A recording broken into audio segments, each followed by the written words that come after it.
Hello, and welcome to Movie Kart. Today we're going to be talking about Prisoners.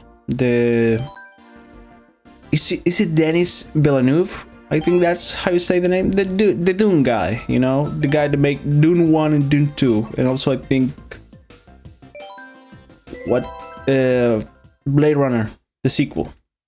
So yeah, I saw it yesterday because I've been meaning to see it for a while, like a long time, but it's just one of those movies that I just put, you know, in the back burner. I was like, yeah, I'm gonna see it eventually, you know, someday I'm gonna see it, and I just never did.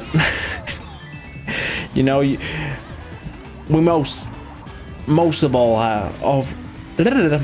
everyone has seen those like videos, like TikTok videos. It was like the best the best acting in movies, and it's like, where's my daughter, where is my daughter? And then in the background you can hear the fucking I am lost, I am lost. So yeah, I had that idea of it, that scene of, you know, Hugh Jackman with a hammer attacking Paul Dano, you know. It was just, I had that in my brain.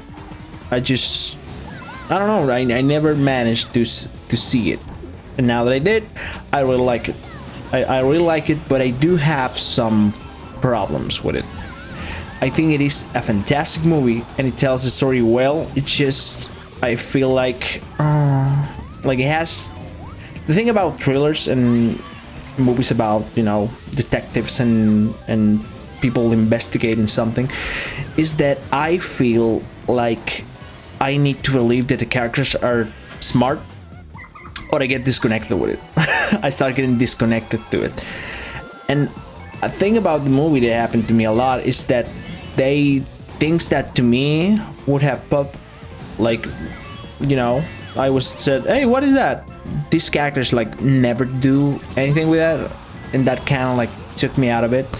Like they had an idea of where they wanted the movie to end at, so they didn't add, like, being smart didn't work with the script. That took me out a lot, man, because yeah, at first you get that. For example, there's a scene with the Jake Gyllenhaal character. He's a detective. He's trying to find, you know, something about the girls that disappear. So he just like goes to a priest, you know, a sex offender list, and he goes to a priest. He finds that he has what was it, like a, what is it, like a basement where there's a body in it, and the body has a really unique pendant. And look, I haven't seen anything. The only thing I have seen about this movie is where is my daughter? That fucking thing is the only thing I have seen about this movie. When I saw that pendant, the gold fucking pendant of a mace, I said like, okay, yeah, this is connected, you know, this is connected in a way. And I was waiting for it, because every fucking time something happens, I was like, okay, yeah, this is the moment where the guy like kinda connects back to this pendant, because it was very noticeable. It was a thing that didn't go unnoticed. You know, I saw it and I was like, even if it appeared just for a second, and I was like, okay, yeah, this is gonna be important. And it doesn't become important in the rest of the movie until Jake Gyllenhaal gets like fucking angry, throws some shit to the ground when he already discovered a sort of maze, throws some shit to the ground, and that's when he sees a photo on the ground and is like, oh my god, it's connected. What the yes. Yes, what the fuck do you mean, oh my god, it's connected? It is the most fucking unique looking fucking pendant, you know. It took me how much fucking time was in the screen? Like a second, like 2 seconds, and I saw it and was like, yeah, that's gonna be that. Are you really not gonna keep investigating this shit?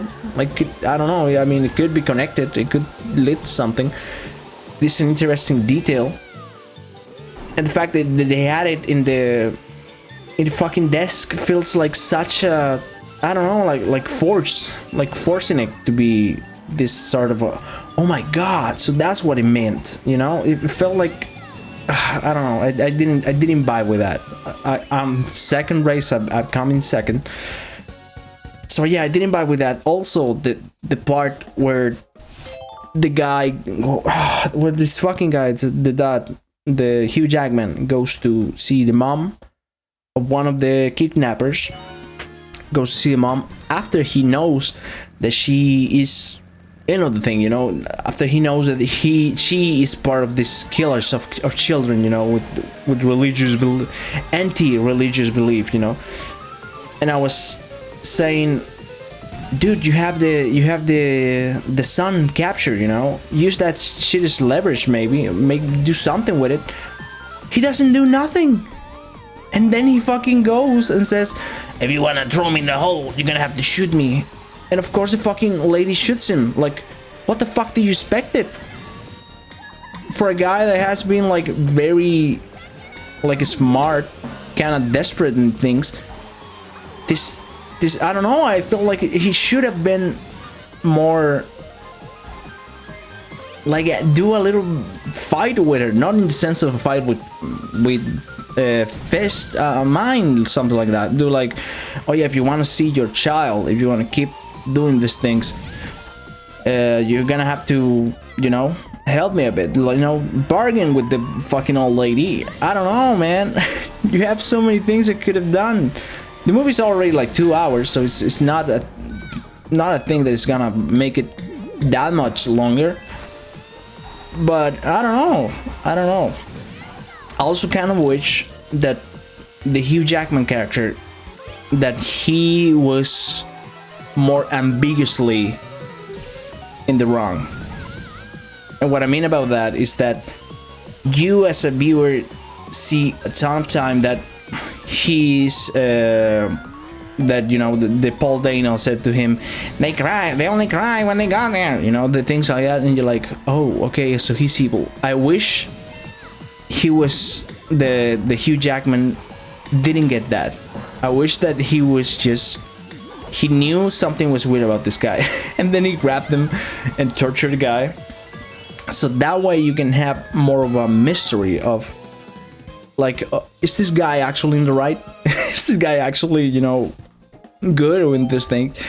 Because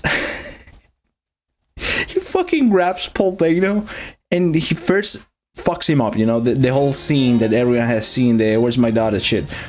He does that scene, and then he makes a box, a wooden box, so he's in the shower. Paul Dano, he's in the shower, and the only two like temperatures of the water is like scalding hot or freezing cold. It's not like Jesus fucking Christ, man. Wow.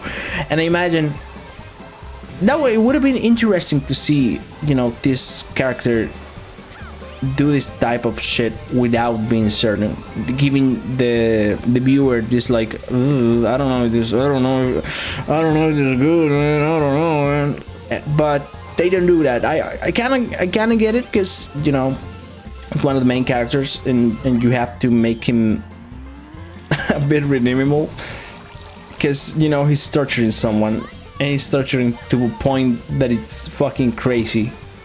And I also I kind of love that the mom of the friend of the daughter, you know, the because there's two families. There's the Hugh Jackman. There's this another guy. He was the guy, the friend of Tony Stark in the first Iron Man. I don't remember the name of the actor, but yeah, he was there. Like, his wife, they discovered that the Hugh Jackman has Paul Dano in a fucking torture chamber, and she fucking goes and is like, this is fucking crazy, man, what the fuck are you doing? And then she goes and then she's like, nah, you know, do your thing, man, do your thing, boy. And I was like, lady, what the fuck? Because she doesn't know that Hugh Jackman actually heard, you know, the Paul Dano say those things. She doesn't know for certain these things. But she just fucking said, yeah, come on, torture this guy, I don't fucking care. And it's like, what the fuck? What the fuck, man? Yeah, so yeah, and I don't know. I don't know. I wish they touch more on the fact that Hugh Jackman tortures a fucking person for like 2/3 of the movie, to be honest. Yeah, it's fucking crazy. He doesn't get much. He doesn't get too much. He gets enough things. No, not even that. The only thing that he discovers is that he says like, you need to do the end of the maze, something like that. And the other things he discovers just like coincidentally, you know, he went to the mother's house to see, I don't remember exactly what he went to. He just goes, kind of like to see the place and understand it a bit, and then the daughter's friend, she appears, I don't know where, and she says, you were there, and then he goes like, oh, and so he discovers that of course he was the mother of Paul Dano, adopted mother. And but it's, I don't know man, it's weird stuff. So yeah, it's a good movie, but I think it has many things that kind of took me out of it. I think that is a problem with it. I think it works well if you don't think about it much. If you don't just watch it and follow the little things and follow the structure of the thing. But I think it is very bad when you look at it like slowly. You know, when you take your time to see the movie, understand it, like think about it. It's like this kind of I don't know. This kind of doesn't add up. You know, it works way too much on coincidences, I think. And for a detective story, I think it is not. I don't know. It didn't vibe with me that well. The Jake Gyllenhaal character, I kind of liked it. He blinks a lot. that's something I remember about it. Like, this guy just blinks, and he blinks like it hurts him. Like, blinking it's something that he has to force himself to do. It's a weird. I don't know what it meant. I didn't stop to think about it. Like, he wants to stay awake. I don't know. I don't know, man. But yeah, that character is fun because he's always trying to do the right thing by the books, but he feels very tight. You know, like he can't do all the things he could have done, or that he can do. And also in a part, he gets fucking annoyed and then enters the fucking interrogation room where the what the fuck was it? I don't remember the name of the actor. He's in Suicide Squad, the second one. He's in Suicide Squad. Is the polka dot man, and he goes. Ooh, that was a weird thing. He goes into the room, says, "You're gonna tell me all you fucking know, man," and then the cops fucking stop Jake Gyllenhaal, but polka dot man grabs the weapon from somebody and he shoots himself. And I was like, what the fuck? Like, it happens a lot that it felt like some of the endings to make this thing feel more, you know, like, okay, everything's lost, we're fucked, nothing can be done now. All of these parts are made in such a way that doesn't feel natural, I think. For a movie that it is kind of natural and feels like very real life-y, for saying that things. The mystery is kind of fun. The mystery is kind of good because they do well of showing you things and not telling you everything. For example, they don't tell you that the guy in the basement of the church is the husband of the lady, of the killer lady, but you can piece that together. It is a good thing, you know, that you can piece that together. I love that. I love the fact that they didn't spoon-fed me that. It felt very good to be like, oh, and then and it was fine. But yeah, I don't know. I really, it annoyed me a ton of times. I was annoyed with the movie. It had been a long time since I fucking look at the screen and said, just fucking do something, just fucking connect this thing. I wanted to grab Gyllenhaal from the screen, shake him up, and then you know, I don't know, shake him up, just kill him. I wanted to kill the guy. It's like, fucking connect the dots. It's not, connect them, please. But yeah, outside of that, I think the mystery works well. The directing is fucking beautiful. Like that, every fucking shot is so good. You're like, oh, damn, this movie look good, damn. And it's fun. It's just, well, it's not fun. It's a fucking horrifying story about, you know, kidnapping children and almost dying, but it ends well, kind of well. And at the end, there's this kind of annoyed me, the fact that the Hugh Jackman ended up in that fucking hole, because I was like, you had like 100 fucking ways of being or talking to somebody, you know, or like taking time just to make sure nothing happens, you know, because at the end, I don't know. I think that ending of the whistle, I think that was the thing that they had in mind when they started.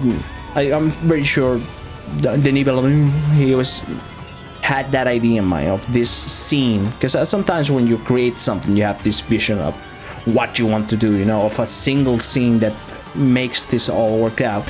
And I think in getting to that point, the movie sacrifices my suspension of disbelief. I think that is the problem with me. I think it was kind of dumb at times.